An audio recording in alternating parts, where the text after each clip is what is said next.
I'm going to give you a little background first, though. What happened before was we have Melech Rechavam, the son of Shlomo, who's the king, basically. He's the Melech ben Melech. He's automatically the king. They also went out of their way to anoint him. That was sort of like controlling, actually. Didn't have to do that. And so he was the king of Israel at this point. But the thing is that people weren't happy with him. And they had started to rebel already. Actually, what happened was Yeravam ben Navat had started to rebel against Shlomo himself. And he was unhappy with Shlomo's overreaching style, which it seemed to him. And he started to rebel, and he ran away. Meanwhile, Yeravam. And now Shlomo passed away, and his son Yerochavam took over. And as Rechavam was taking on his position as king, so he had to decide what to do, because the people came to him and they said the taxes and the obligations that the king put on us, which Shlomo put on, was too much for us, and we want you to make it easier for us. So he said, okay, let me take Eitzah, I'll take advice, and I'll get back to you. So first he took advice from the Zikanim, from the elders, the ones that had been around all the years, and they told him, the ones that had been with Shlomo also, they told him you should listen to the Am, and you should serve the Am, and they'll end up serving you. You should be an Eved La'am Hashem, which is what Rav Kook called himself. Actually, that was one of he used to write on his some of his writings. He was said, Avram Yitzchak Kook, Eved La'am Hashem. So that's what the people told him. You should become an Eved to them, and then that way they'll eventually become an Eved to you.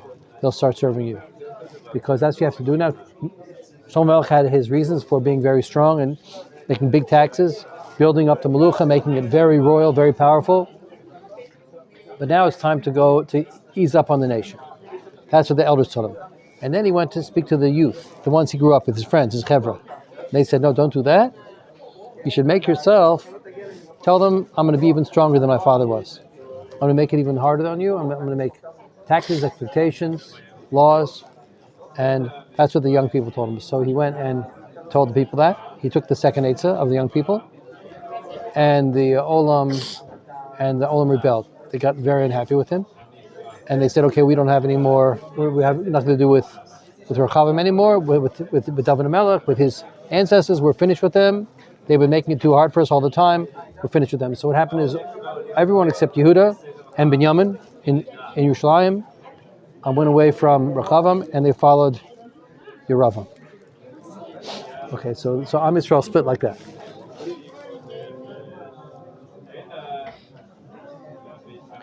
I skipped one part of it. It said he sent out the taxpayer, he says tax collector.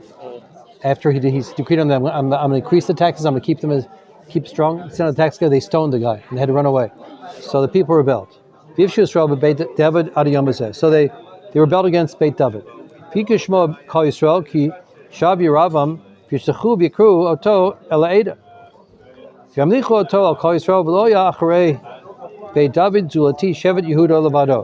So Yeravam had run away from Shlomo. They called him back.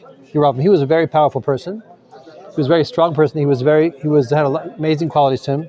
Major Talmud Chacham. And at first his intentions were good.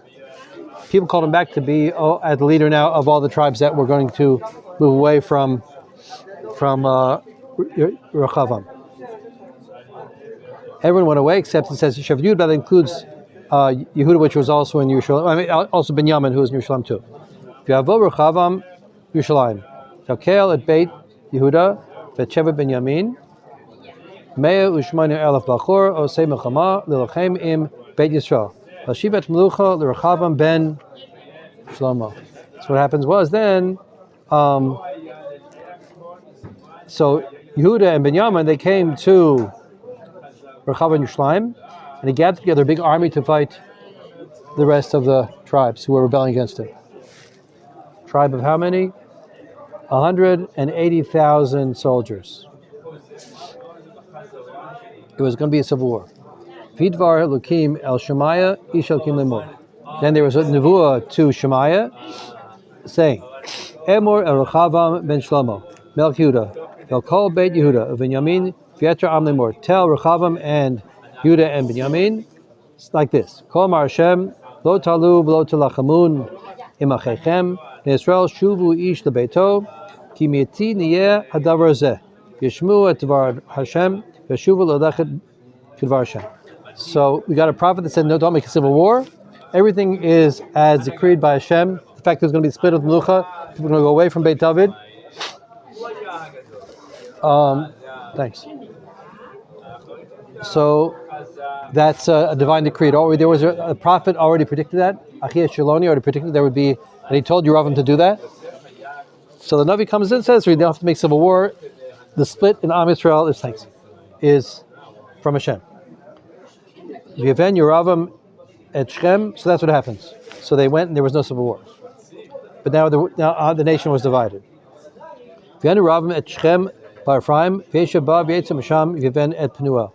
So Yeravim now started to build his empire, his kingship. So he built in Shechem and also in a place called Penuel. Yomi Yeravim blibo, ata tashuva mamlacha lebeit David. Then Yeravim said like this: now the kingship will return to the house of David. Im yaleh ha'am hazeh lasot zvachim b'beit Hashem, Yerushalayim v'shav lev ha'am hazeh el adonehem el rechavam melech Yehuda v'araguni v'shavu el rechavam melech Yehuda. So he said, he thought to himself, if people will go up for the Shlosh Regalim, and then what will happen is they'll change their mind. I'll lose my following. They'll go back to Shlomo Melech. I mean, El Rechavam HaMelech. And they'll kill me. That's what he said.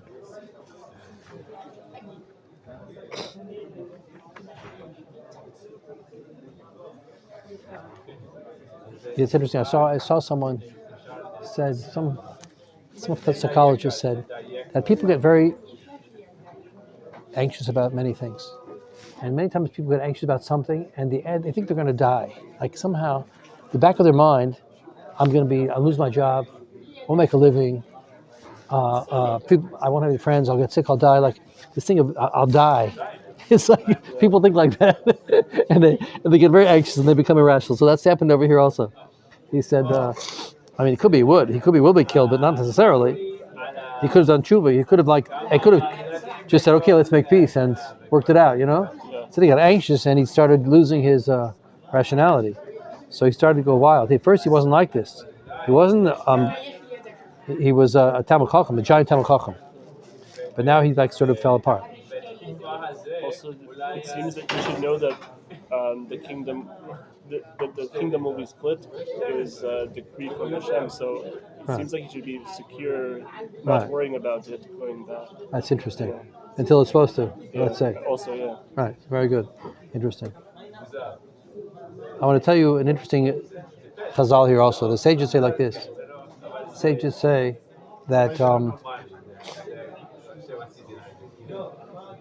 what was the source of Yeravim's sins? So they say the source was before, because earlier on he rebuked Shlomo Melech for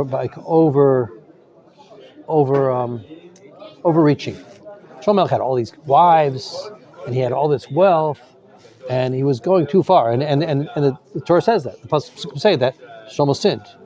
His wives caused him to sin because they were doing what his Zohar didn't stop them. And Yeravim didn't like it, and the connection between the Beis Hamikdash, he made the house separate from the Beis Hamikdash, the palace, and Yeravim was given a tukach, he gave him a rebuke. So the sages say what led to Yeravim's sins? That the good thing was he gave him a rebuke, the bad thing he gave him a rebuke in public. So he was a strong person that could go and rebuke the king, and that's a good thing, but you have to do it privately. Instead he did it publicly, and he brought down the covet of the king. And that showed that he had in himself a type of arrogance.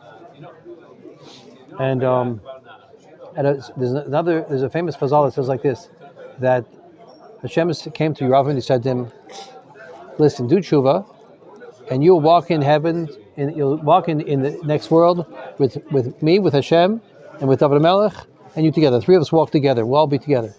So Rabbi says to them, who's going to be first? Me or David? So Hashem says, David will be first. Says, forget, okay, I'm rebelling, I'm not doing it. I'm not listening to you. So you see,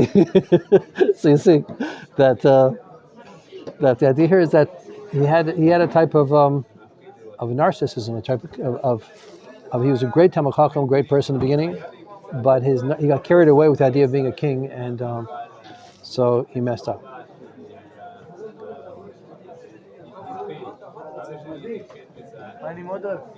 This is the thing we have to work on the most, the ego. The ego is the biggest problem that people have, that they, they're led by their desire to be important, and everyone wants to be important, but you have to find a way, to do that, l'shem shamayim, and so, okay.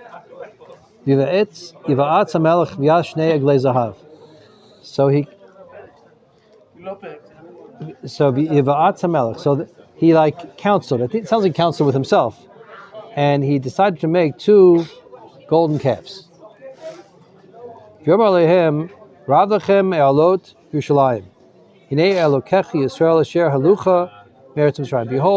your God, Yisrael, that brought you out of Eretz Mitzrayim. So his idea was like this: if the people will go up for the Shosher Golim, and they'll see the Beis Hamikdash, and they'll see the miracles that were so happening in the basement. The fire was coming down from Shemayim in the morning and the evening and burning up the korbanos. And they knew that it was built, the Aharon of Moshe Rabbeinu was there, the Kalim from before. It was beautiful, Mefor, Kodesh Kodashim. And they would come to Yerushalayim and they would say, okay, we're going to go back to David HaMelech. We're going to go over to Rachav HaMelech. So Yeravam didn't want them to do that. It's confusing because Rechavam is the king of Yehuda and Yeravam is the king of Yisrael. So Yeravam he wanted to stay with him, didn't want to go back, so he wanted to prevent him from going up to Yerushalayim.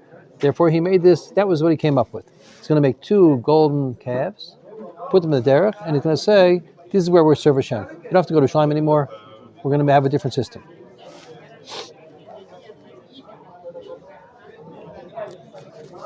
V'yasem et echad bebeit kel, v'et echad natan b'dan. Gave one in Beit Kel, one in Dan. Okay, now so now there's a long malbim here. I want to tell you about the malbim. So, big question here is, and this is he brings from the Barbanel. This question is that how do you think people are going to go and serve golden calves? Like everybody learned the Chumash. And we saw what happened when people served the golden calf in the Chumash. They got wiped out by Hashem, almost totally wiped out. And they did get wiped out. And it's the worst sin in the Chumash, almost, more or less. And everybody knows that. And so how does he think that they're going to start serving a golden calf? That's the question. So, okay. So the Barbanel tries to say they didn't really do it. It wasn't that. But it says later they did. They actually made sacrifices to the golden calf. So they really did do it. You'll see in the few psukim later. So the Malbim says like this, right? It's a good question, right? Like what's going on? What kind of a trick is this? Like you get people to do what it says in the Chumash is the worst thing in the world? These are Jews, So, what do you say that, Shai? I see you have an answer. No, not an answer. He also says that this calf took them out of Mitzrayim. That's just like they said back there. Yeah, what's that about? What's that? Right. So it's Tzmuah. Okay, so let me tell you what how Malbim works with this. That's what he says like this. You see these people, they were coming, they were complaining before. They said, the taxes are too much. Take off our taxes, right? And Rechavam said, no, I'm not taking off the taxes, and they rebelled. So they want things to be easy. They don't want too much pressure. So he thinks to himself, okay, you know what? It takes a lot of effort to go up to Yerushalayim. And you have to go there 3 times a year with your family, make korbanot. It's expensive, it's far, it's difficult. It's a lot of work, it's a lot of avodas Hashem also. And also you have to go there all the time. You have to go, if a person does a sin, an accidental sin, you have to bring a korban to chatat. Other reasons you have to go up, each time you have to bring a korban, if you're obligated to korban, you have to go up with the korban. And it's a lot of work. And you see there was a certain laziness in the Am. They wanted to take the burden off their shoulders. So he said, okay, I'll tell you what I'll do. I'll go and I'll set up these golden calves, and they're not going to serve them. His idea, according to the Malbim, was not that they shouldn't serve the calves. Calves are going to be like a spiritual idea. And in the Beis HaMikdash, there is an image of a human being in the Kruvim. The two Kruvim, they had faces of children inside the Kodesh Kodashim, which represents the Tzuras Adam, the greatness of the human being that comes to serve Hashem in the Beis HaMikdash, how we can be close to Hashem Mamish. And he said, I'm going to do another thing. These are all from the vision of Yechezkel. I'm not going to go into that now, but he said, I'm going to set up two calves. And instead of the Kruvim and the Beis HaMikdash, we're going to have the two calves. And this is going to be an image of how we're to serve Hashem. Now, calves, this is what he says. He goes back and forth. He says, calves are basically, it's not a shore that has a yoke on him. It's a child. It's a youthful cow, ox, and it symbolizes freedom and youth, and no obligations. I guess when you bring up a calf, like first it has a long time where it roams free, no one bothers it. So that's the idea of a calf. So you won't have to go to Shalayim. Everything will be easy for you, and I'll take off you all the problems. You won't have to do mitzvahs anymore. He's going to tell you. He's a first reform rabbi. He said, we're going to reform Judaism here. We have a new form of Judaism, and it's going to be familiar to you. It's going to be what you're used to, but it's going to be easier. And you won't have to go to Yerushalayim. He made two golden calves, so from all the different directions, it would be a closer distance. That was the idea of Yeravam. So he did a major sin. You'll see that this sin is constantly mentioned in the Tanakh. Like he messed up really bad. And it's all because of his kabod. It's like wild. And so that's where the Malbim learns it. So what happens is, but they're not serving. He didn't want them to serve. He just wanted it there as an image. And they're going to go and they're going to serve on the bama. They're going to make a alternative serve on the bama, and the calf will be there. And you can read the pasuk differently, which you just said, Ashai. It says, don't have to do Yerushalayim anymore. There's two golden calves here. And Hashem brought you out of its prime. Doesn't mean the calves. He didn't mean that. That's the Malbim says. He wasn't saying serve the calves. He was saying, behold, Hashem brought you out of Mitzrayim. You don't have to go to the Beis HaMikdash to serve him. Hashem is everywhere. And here's his golden calves. This is going to symbolize freedom and, like a happy life, instead of all the trouble of going to Shalayim all the time and all the korbanot and all that kind of thing.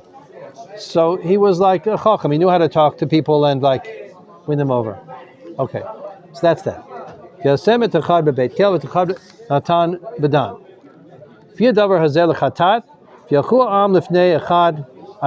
out they made two of them, became more of a stumbling for them.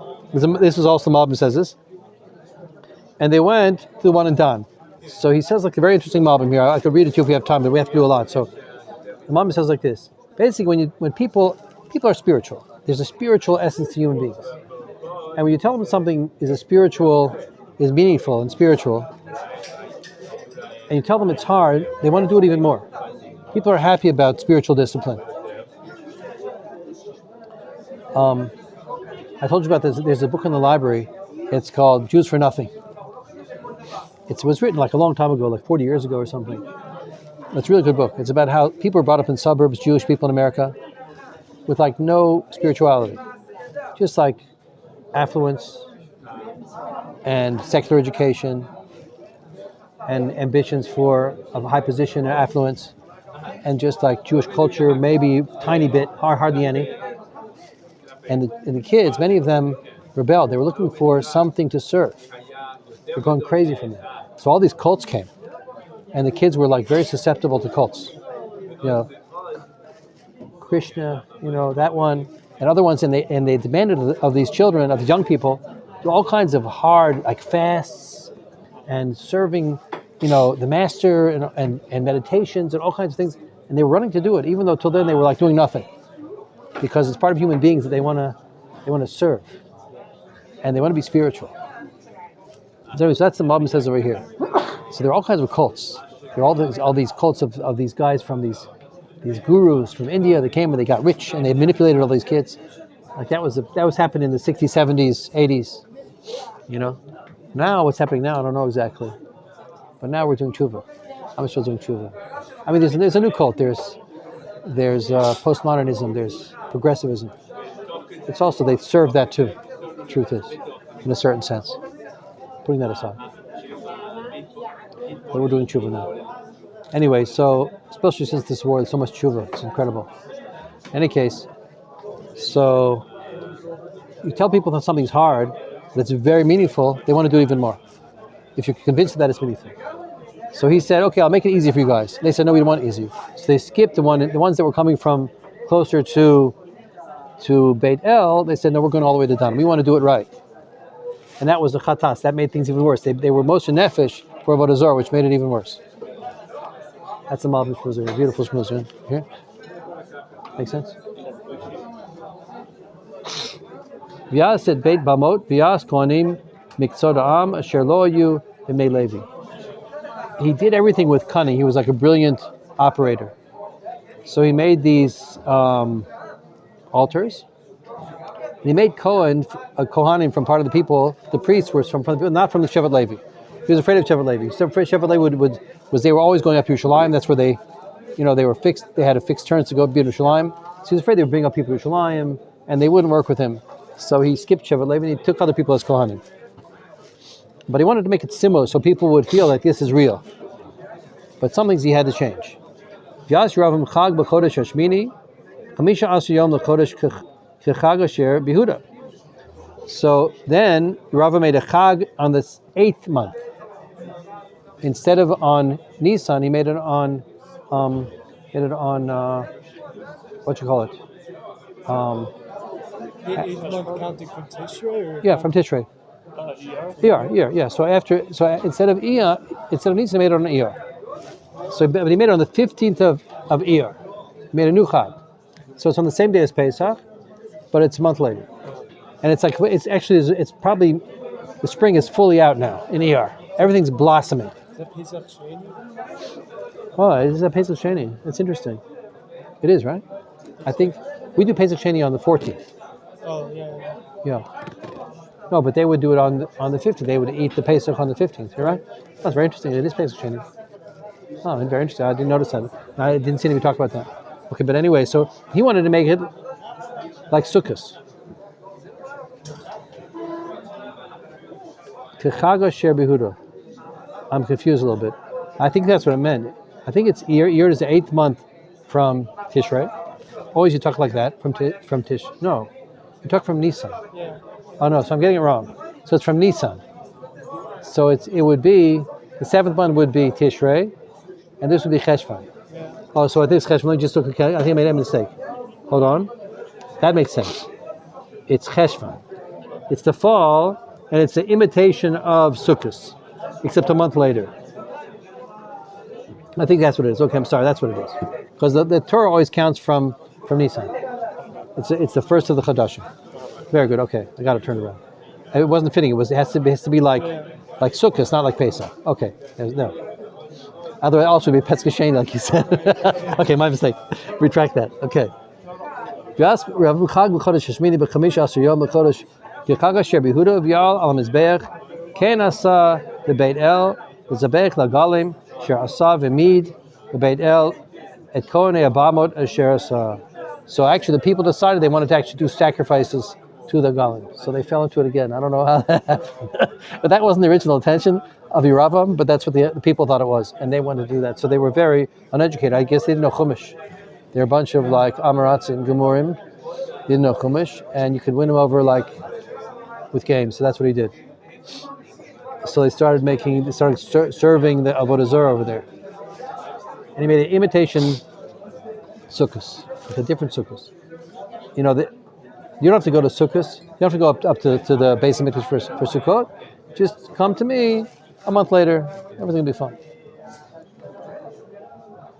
But he still. You couldn't do it at the same time. Why couldn't you do it at the same time? Because it would be obviously in direct competition. You have to say like when Reform Judaism completes with us, it doesn't make things the same. It makes it different. Show we're more updated somehow. You know, this was Reform Judaism. I think it was that's probably why the Torah is always trashing Yeravam all the time. Yeravam, like Yeravam did, the head of Yeravam, each king when he does bad, like Yeravam, because he was the first Reform rabbi. He's the one who's making reforms in Judaism. Other ones did sins, did Avodah Zarah, but they didn't change Judaism. This is terrible. I mean, this is what it seems to me. You know what he's saying? Would he have? He didn't push off Rosh Hashanah and Yom Kippur, right? They were at the same time. It was just like I don't know. He didn't want them to go to Beis Mikdash, so he probably told them, what did he do then? I don't know. He started out, he didn't get that far. It's like pushing off Zman Simchatenu. It's like you don't have to rejoice now. Rejoice later. Yeah, more preparations. Yeah. Okay. Okay, now here comes a mysterious event. Okay, it goes further in the story of Yeravam. Vial al hamizbeach, sharasa bebeit el. Chamisha asiyom b'chodesh hashmini, b'chodesh asher badam libo. V'as chag l'bnei Yisrael vial al hamizbeach laktir. So what happens was, Yeravam himself, the king, wasn't a Kohen, but they were using Kohen anyway. So the king went out on top of the mizbeach to do the ketoret. Just like in the Beis Hamikdash, the Kohen Gadol goes in to do the ketoret. So also he wanted to go up on the mizbeach to do the ketoret. So the other ones were doing the sacrifices, the economy he made over there, but the king himself went up on the mizbeach to do the ketoret. Vinay, Ish Elohim ba mihuda, bidvar Adonai el beit el, Yeravam omed al mizbeach laktir. So the hashgacha pratit, all of a sudden this Navi came. And he came just as Yeravam was going over the Mizbeach. Yikra al Mizbeach. So what happened after that was, I'm explaining what the Malbim says, is the Navi saw that they had this Mizbeach, and there was the golden calves over there, and they were doing about Azara, and there was this king of Israel going up on the Mizbeach himself. He was doing the Ketores over there, which is not where you do Ketores. So the Navi went up on the Mizbeach also. No one noticed him. Otherwise, they wouldn't let him do that. The Navi went up there also. If you call a Mizbeach, Bidvar Hashem, and he called out to the Mizbeach in the word of Hashem. Yomer Mizbeach Mizbeach. Kol Mar Hashem Nevein Nulad LeBeit David. And he said, Mizbeach Mizbeach, altar, altar. This is what Hashem says. Behold, a son will be born to the house of David. Yoshiyahu Shemo. His name will be Yoshiyahu. He's going to be a descendant of David Melech. His name will be Yoshiyahu.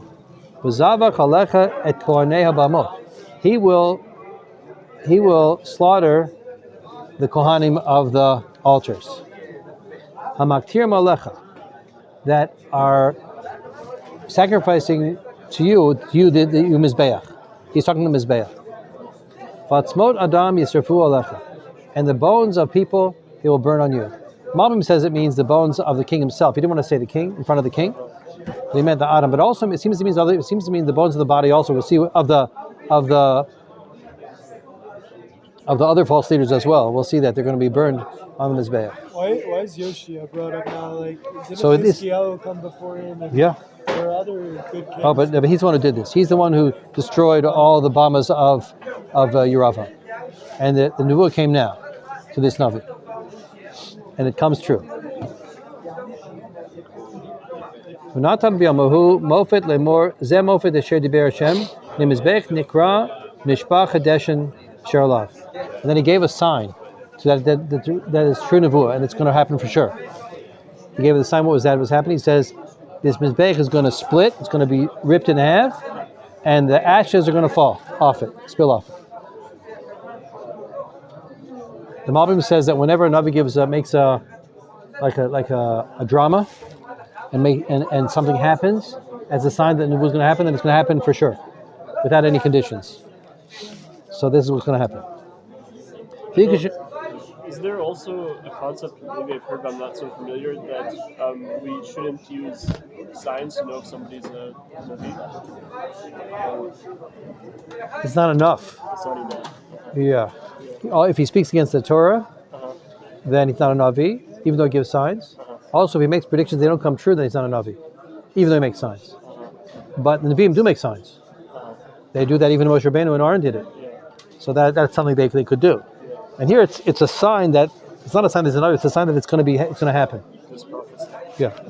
And that's very often. They do these different, he puts on horns, and they do different things to show that something's going to happen. Fiki Shmo HaMelech et Devar Ish Elohim Shekara al Mizbeach Beit El Yishlach Yeravam et Yado Me'al Mizbeach Lemor Tifsuhu Tibash yado asher shalach alav v'chol hashiva elav.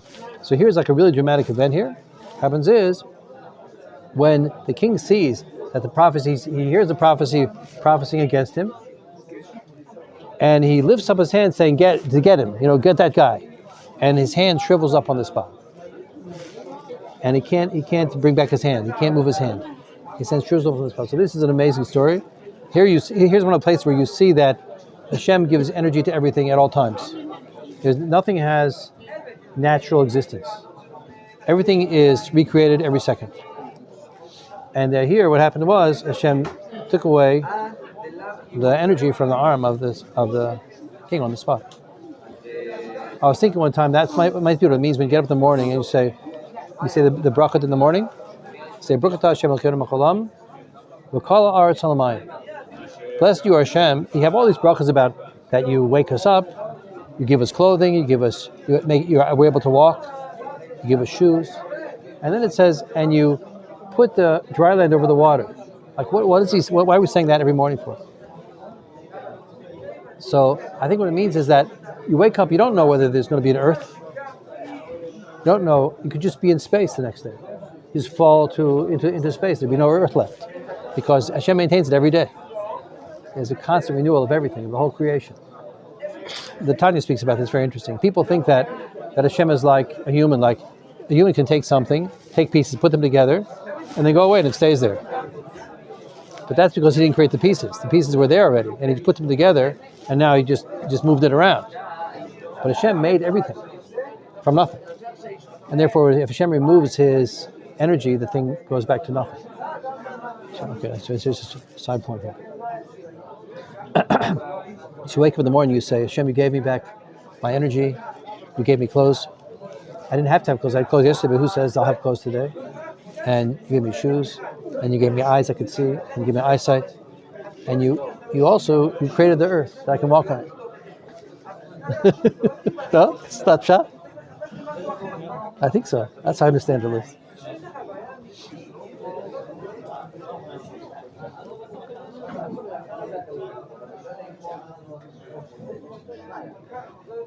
He points out the Malbim though that that later you see the Navi cures him from this.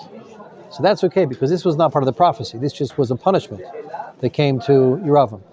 But as far as the Mizbeach, like that's going to happen, you can bring something that happens, that you're not going to take that back and set it. The Mizbeach Nikrab Yishafei Chadeshin in the Mizbeach. The Mizbeach was split, it was ripped in half, and it's poured out the ashes from the Mizbeach. Just like the sign that the prophet gave. So that's what happens. Which means that the Kohanim of Yeravam are going to be shechted on the Mizbeach, their bones will be burned on the Mizbeach, and all that's going to happen. Yana Melech v'yomer el ish Elohim. Chalna et pnei Adonai Elohecha v'tpalel badiv tashov yadi elai. V'chal ish Elohim et pnei Adonai tashav yad melech elav ati kabrishana. So then the king said to the Navi, he said to him, please beseech Hashem and pray for me and return me my hand. Give me back my arm. And he did it. And then he prayed, the prophet prayed to Hashem, and the arm came back to the king, and it was like in the beginning. So why did he do that? Yeah. So he should have kept Yeravam down, because that was good, right? And when Yeravam lost his hand, it was because he was pointing out the prophet to go get him. Yeah. So why did he give him back his arm? Yeah. Right. Okay. It's very interesting, right? So what do you think? I think it shows the Hashem's power to, in that moment when Yeravam asks him to pray to Hashem on his behalf, it's a tiny bit of tshuva. Oh, tshuva. Right? Yeah. And sounds like tshuva. Yeah, even though it seems like the other decrees, they might have to happen no matter what, but maybe it's a lesson to Yeravam about. Very good. Okay, nice. So that's what the Malbim says. You're going in the path of the Malbim here. Very good. So Malbim says, first of all, the Navi wanted to show that he not only can do harm, he can also do good. So it's not like he's like a mazik, you know? He's not like a dangerous person. And so, yeah, I can heal you. And two, it seemed like Yeravam was doing tshuva. And he wanted to show them that there's a power of tshuva, and I'll work with you on the tshuva. That's what he says. Because how do you see tshuva here? I mean, he just wants his arm back. It could be, why do you see tshuva here? He saw that he lost, the guy could make him lose his arm, so his power, so he could ask him, give it back to me. Why is it tshuva? He went from asking them to seize the Navi to now he's approaching the Navi for help, approaching Hashem through the Navi. So it's a type of Amunah. He's now believing in Nevuah and the power of a Navi, and he knows that it's from Hashem. So it's the beginning of tshuva. So he says, okay, I'll hear it. Which is amazing, right? Truth is, he was a great king. He could have been great. He messed up, so maybe do tshuva now.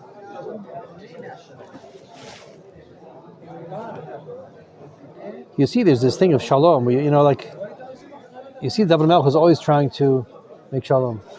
And his enemies, then when they would come to him, he would accept them back, and there's this thing of believing in people. It's very interesting here, yeah. Sometimes it works, sometimes it doesn't, but you don't know when it's going to work. V'daber melech el ish Elokim. Bo iti habayita v'sada v'etna lecha matai. So then Yeravam said, come with me to my house and eat with me, and I'll give you a present. This is Yeravam speaking to the Navi. What? Is this Shmaya, the Isha, the same? No, it's Edo. Edo? It's his name, yeah. That's what it says in this farm. It doesn't say who it is, but it seems like it identifies the person. Navi later, his name is Edo. Yomer ish Elokim el Melech. Im titen li et chatzi beitecha, lo avo imach, lo ocha, lechem, lo eshte mayim, b'makom hazeh. If you gave me half of your house, I wouldn't go with you. And I won't eat bread, and I won't drink water in this place. Ki chein tzivauti b'dvar Hashem. Lemor lo tochal lechem v'lo tishte mayim. Lo tashu b'derech asher halachta. That's what Hashem commanded me. Don't eat bread, don't drink water, and don't go back the way you came. So now, Navi revealed that he'd had all these directions. What to do. Go look for Yeravam, don't go back the way you came, and don't eat lechem, and don't drink water. And therefore I can't go with you to your house. It seems like the Malbim Twins say maybe that's the way he came, direct through the house over there. And also I can't eat, I can't drink. Hashem told me no. So it's interesting. It could be, okay, let's leave that.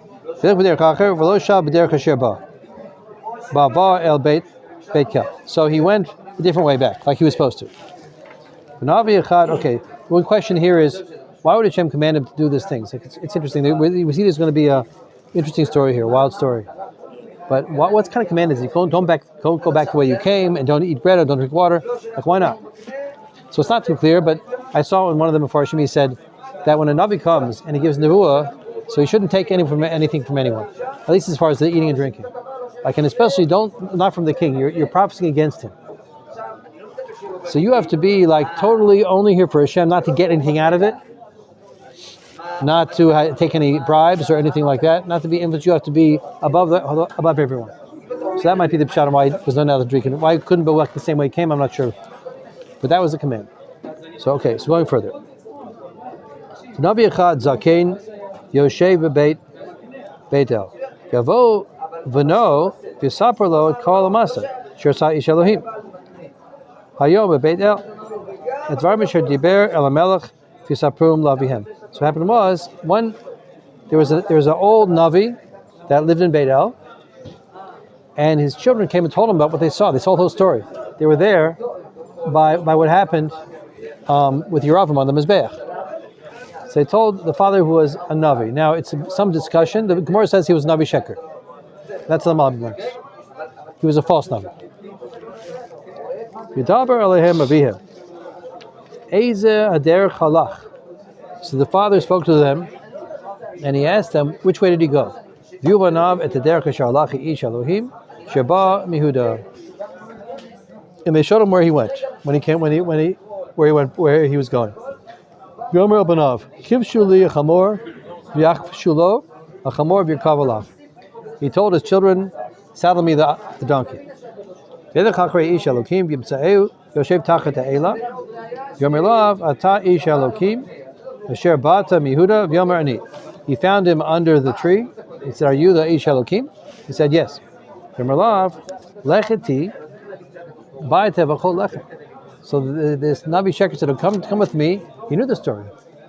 But what he said to your Rabbi. He's come with me and eat bread at my house. I can't go back there. I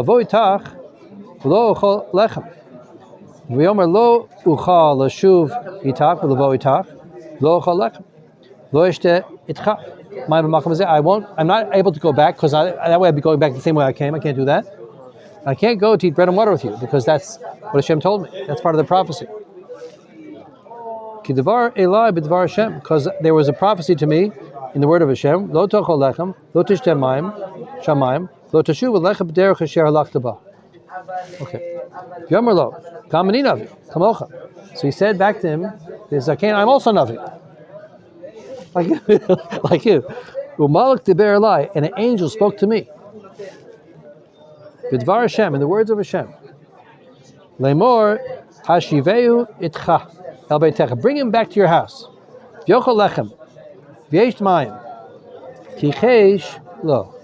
So he said, Hashem told me, bring this Navi back to your house, and give him bread and give him water, and he was kichesh. He contradicted what the other Navi had understood. Okay, so the Malbim talks about this. So why would, and then what happens? He did it. He listened to the Zaken. Why did he? He had a nevuah straight from Hashem that he's not allowed to do that. You can't drink bread and you can't drink water. So the Malbim says like this. He didn't know exactly what the nevuah meant. It was an unclear nevuah. Because it didn't say how long he's usher for him to eat bread. It didn't say how long it's usher for him to drink water or what it includes not going back the same way. Maybe it means in general, as you're going back home to Yehuda, you have to go on a different route. But to make a little backtrack here and there, that's okay. And maybe once you're finished the job of prophesying to Yeravam, you can eat and drink. He wasn't sure. So that's what he says. He says that the Navi wasn't sure. And now the Zaken comes, he says, I'm also Navi. I can tell you the Pshat that you're allowed now. No problem. So he believed him. Okay, so what happens now? What do you think is going to happen now? Bad news. Not listening to your own Navi, your own Nevuah is not good. Shukra Elisha Elokim Asher Ba Mihuda Lemor Klomar Hashem. Oh, no, right. Going back. V'yei Moshrim El Shulchan. They were sitting at the Shulchan. The Navi Emes and the Navi Sheker. V'yidavar Hashem El Navi Asher Hashivo. And the word of Hashem was to the false Navi. So here's an amazing thing, that the one that brought him back, now he had actual Nevuah. Now, how does the false Navi have a Nevuah? So the Malbim says like this, that he had a Nevuah because he was there with the real Navi, and if Hashem had only told the real Navi like what happened and what's going to happen next, so people wouldn't know why. So he wanted it to be public. So therefore the Nevuah came through the real Navi, I think that's how I understand it, and he went to the false Navi. And the false Navi said, this is what's going to happen. Shukral Ish Elokim, Sheba Mihuda. Lemor kol mar Hashem yan ki marita pi Hashem v'lo shemarta etz mitzvah asher tzivcha Hashem lokecha. So now the Nebuah came down through the false Navi and it said, because you rebelled against Hashem, you didn't keep the mitzvah, what you were commanded, not to eat, not to drink, not to go back the same way. Tashav tuchal lechem v'teish mayim b'makom asher diver alecha al tuchal lechem v'al teish mayim lo tavo nivlatcha el kever avotecha. Because you did things you didn't listen to your own Nebuah, so your body will not be buried in the grave of your fathers, your corpse.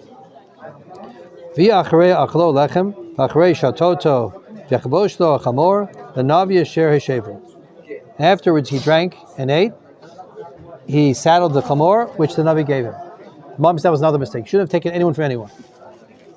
He took the chamor from the Navi, from the false Navi. What happens? He went. Let me read this pasuk.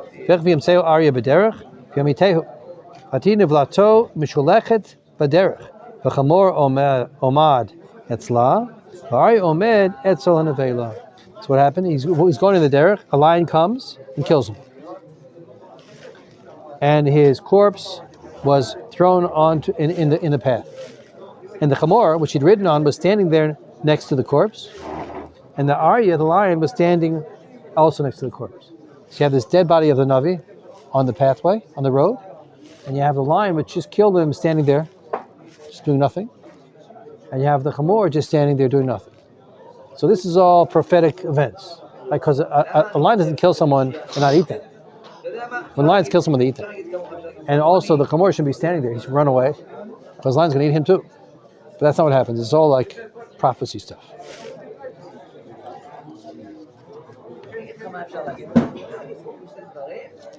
והנה אנשים עוברים ויראו את הנבלה מושלכת בדרך, ואת אריה עומד אצל הנבלה, ויבואו וידברו בעיר אשר הנביא הזקן יושב בה. So people saw this, and they went and they spoke about it in the city where the zaken was. Let me just pause here. I want to explain something else from the Malbim. It's Malbim is like this. So why was there such a big punishment here? Like this was a great navi. You know, this was a tzaddik, there's a navi. And he prophesied like right in front of Yeravam. And now he made a mistake, and the zaken fooled him, right? The false navi fooled him, and because of that, wham! You know, biggest punishment. So why comes a big punishment? So the Malbim says very interesting. It says because if you have a navi, a nevuah that's not clear, a navi that has a nevuah that's not clear, so you have to go to chumrah. You have to be stringent on yourself, because that's the law. He says that's the law in the Torah also. The law is safek deraisa b'chumrah. If you don't know the halacha, and there's a law from the Torah, so you're stringent, and all the more so in a nevuah. So therefore, he like sort of he brought down the level of nevuah. And when you have a nevuah, it has to be the most revered experience. You have to take it very carefully. Everyone looks to a navi for absolute truth.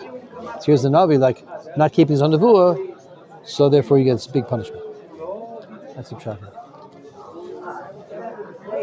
Finishing up.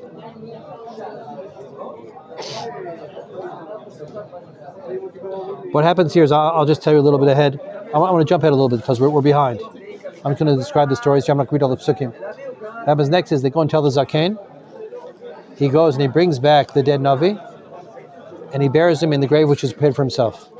And he gives kavod to the bed navi, and he also says, "When I die, bury me next to the navi, in the grave was dug for me, and that way I'll be spared from the nevuah, which is the bones of the false prophets will be burnt on the mizbeach." He wanted his bones to be spared because they'd be next to the bones of the navi. Okay, so that's what happens there, and that's all what happened. So they buried the navi in the bones of the grave that was set aside for the false navi over there. Okay. So afterwards, Yeravam went back to his bad ways. He didn't take it on. Goes further, pasuk Lamed Gimel. The Yeravam goes back to his ways, and he's continuing to serve Avodah Zorah and all that. Is this because he heard that the navi who rebuked him got eaten by a lion? Yeah, sure. It's interesting. It sounded like he was starting to do tshuva, right? But he didn't do it. I don't know. Maybe that's why. I don't know. If so, then why would Hashem do that? I don't know. I think not. I think he was like driven, Yeravam. You know, I think maybe he's having some tshuva, but I don't know. Is you hear my question? Like if that would be a chilul Hashem, why would Hashem bring it about? Didn't have to do any public events, you know. Yeah, you're right. In a way, you had to do a public event to show that a person has to keep his nevuah. You're saying, I don't know. It's an interesting question. And then what happens is, and there's another story here. We're supposed to be a test vav, so we're behind. So I'm going to also zip this a little bit. Let me just tell you a little about this next story. Next story is the daughter of Yeravam gets sick. And so he tells his wife, dress up, so he doesn't recognize you, and go to Achia Hashiloni and ask him what we can do. Achia Hashiloni was already blind. Bring him a present to the Navi and ask him how to help us with our daughter who's sick. And Achia had a prophecy that person, the woman was going to come, and she was dressed up. She was really the wife of Yeravam. And even though he's blind, he knew who she was. and he makes another prophecy. She comes in and he tells what's going to happen to the house of Yeravim. He goes again. Look at Pasuk Zion. See it, Pasuk Zion?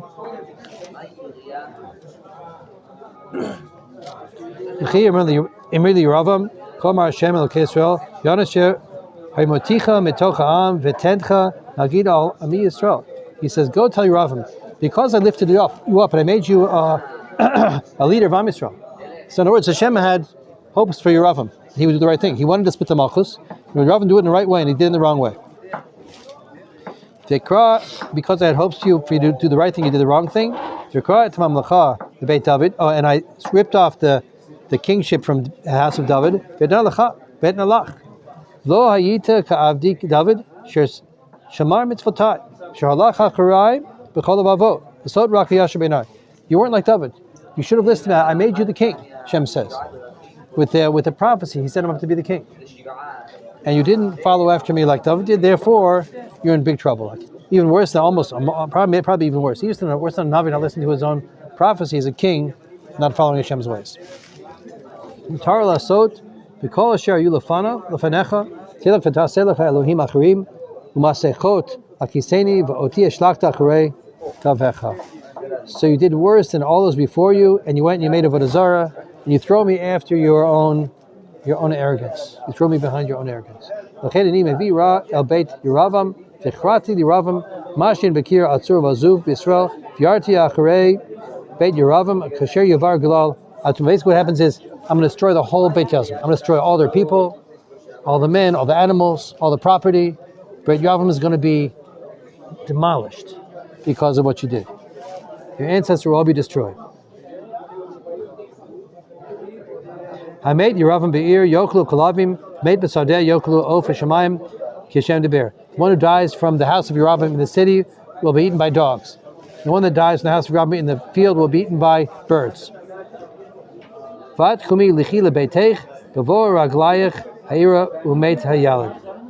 you, this woman that came up, she was the wife of Yeravam. When you go back to the city, your child will be dead. So these Nevi'im knew how to make a curse when they wanted to. Okay. It describes further.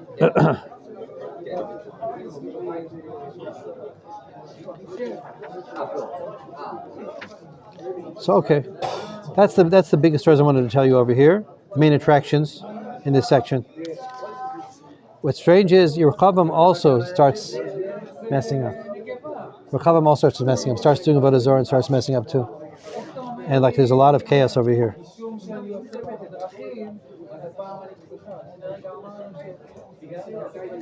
And then what happens is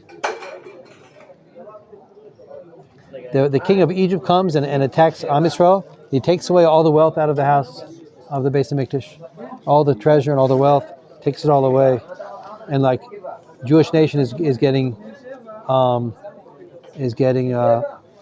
punishments and retribution for what they're up to. Okay, so we'll continue Mitzvah Shem tomorrow.